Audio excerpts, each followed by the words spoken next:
இந்த உலகத்திலேயே இன்னும் நமக்கு தெரியாத நிறைய விஷயங்கள் இருக்குது. ஆனால் நமக்கே தெரியாத உலகங்கள் இதே பூமியில் இருக்குன்னு சொன்னால் நீங்கள் நம்புவீங்களா? 1997 பசிபிக் பெருங்கடலின் ஆழத்திலிருந்து ஒரு வந்த சத்தம். அந்த ஒளி எங்கிருந்து வந்துச்சுன்ற கேள்வியை கூட இன்னுமே யாருக்கும் விட தெரியாது. அமெரிக்காவின் தேசிய பெருங்கடல் மற்றும் வளிமண்டல நிர்வாகம் பசிபிக் பெருங்கடல்ல ஒளிகளை பதிவு செய்யும் சென்சரை வைத்து ஆய்வு செஞ்சுட்டு இருந்த நேரத்தில் ஒரு வினோதமான ஒளி அவங்களுக்கு கிடைச்சது.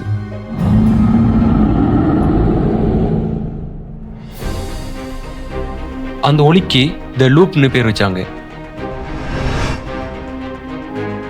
ஜூன் 19, 1997.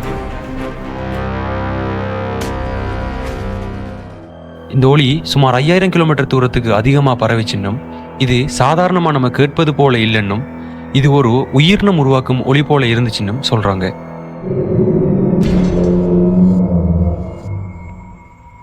ஆனா விஞ்ஞானிகளே அந்த நேரத்துல என்ன கேட்டாங்கன்னு தெரியுமா? இந்த அளவுக்கு பெருசா ஒளி உருவாக்குற உயிரினம் இந்த பூமியில இருக்க முடியுமா? ஏன்னா இந்த ஒளியோட அளவுக்கு ஒளி வேற எந்த கடல் உயிரினத்தாலும் கொடுக்கவே முடியாத அளவுக்கு வலிமையா இருந்துச்சு. என்ன விஷயமோ இந்த ப்ளூப்பை ஒரு விலங்கினம் உண்டாக்கியதா இல்லை இயற்கையாகவே வந்துச்சா அப்படின்ற கேள்விக்கு இப்போ வரைக்குமே பதில் கிடையாது. நீங்கள் நினைக்கிறீங்க ஏதோ கடலில் மிதக்கும் மொழிதானே, ஆனால் இதுக்கான எக்ஸ்பிளனேஷனை கேட்டிங்கன்னா ரோமம் கூச்சலாகும். சில விஞ்ஞானிகள் சொல்கிறாங்க இது ஒரு ஐஸ் குவாக், அதாவது ஐஸ்பெக் உடைஞ்சதால வந்த சத்தம்னு. ஆனால் அதுக்கான எந்த ப்ரூஃபுமே இல்லை. ஒரு சிலர் இது ஒரு கற்பனையில் இல்லாத இன்னும் கண்டுபிடிக்க முடியாத ஜெயிண்டான சீ மோன்ஸ்டர் அப்படின்னு கூட சொல்கிறாங்க.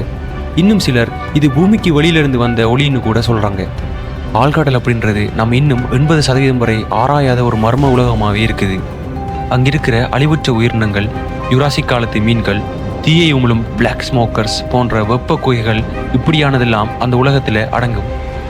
பொதுவாக இந்த சத்தமில்லாத ஒரு நரகம்னு கூட சொல்லலாம். அந்த இடத்துலேருந்து வந்த ஓசை தான் இந்த ப்ளூப். இது ஒரு உயிரினமா அல்லது எவ்வளவு பெரியது? அது இன்னும் இருக்குதா இல்லை அது நம்மளை பார்த்துட்டே இருக்குதா? நம்ம பசிபிக் பெருங்கடலுக்குள்ள 2500 மீட்டர் ஆழத்தில் இருக்கிற ஒரு சோன்ல இருந்து தான் இந்த சத்தம் வந்திருக்கு. அந்த இடத்தோட நேம் பொயின் நிமோன்னு கூட சொல்றாங்க. பூமியிலே மனிதர்கள் வாழ முடியாத இடமா கூட இது இருக்குது. அங்கதான் விண்வெளியிலிருந்து விழும் சேட்டலைட் பொருட்கள் கூட இறங்கு செய்யப்படுகிறது. அந்த இடத்திலிருந்து வந்த ஒளி இது இயற்கையா இல்ல கடல் உயிரினத்தோட அச்சுறுத்தலா?